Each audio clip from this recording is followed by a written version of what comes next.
good morning din kay Dennis. At syempre sa ating mga kapuso, good morning.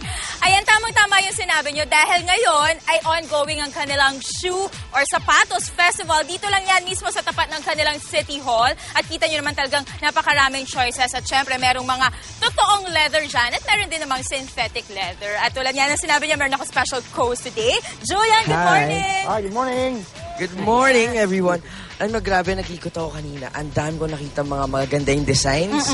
Tapos sobrang mura pa. Correct. Siguro kung i-compare mo siya sa, kunya, bibig ka sa Divisoria, medyo makakamahal ka ng konti. Pero, sulit naman. Sulit naman. Ayan. Pero, kung i-compare mo naman sa mall, mas mura. sobrang mas mura. Correct. Ito na, ipakita na natin yung different kinds of shoes.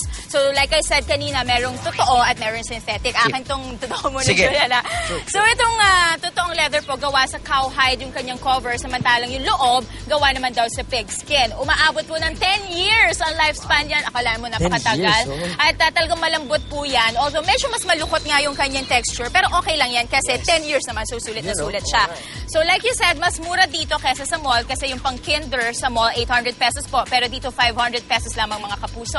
Yung elementary to high school naman, nasa 1,000 plus yan sa mall. Pero dito, 500 to 800 lamang. At yung pang college naman, nasa 1,300 to 1,500 po sa mall. Pero dito, 1,000 to 1,300 lang, Julian. Mamili ka na dito. Oo nga. Sige, dito naman tayo sa synthetic leather. Mas mura. Siyempre, compare nga mas mura, mas makintab, at mas makina siya. Ayun. Dito, 6 months din yung tinatagal. Pwede na, di ba? Pwede na. Sa 10 years, no? Oo. Tapos, plastic yung sole.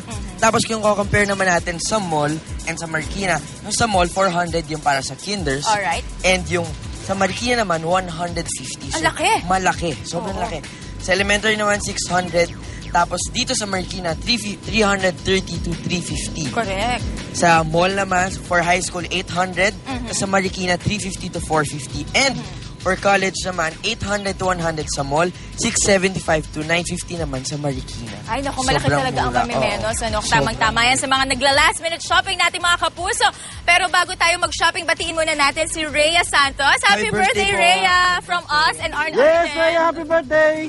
Alright, magmula po muna dito. Balik tayo sa studio. Shopping ka lang.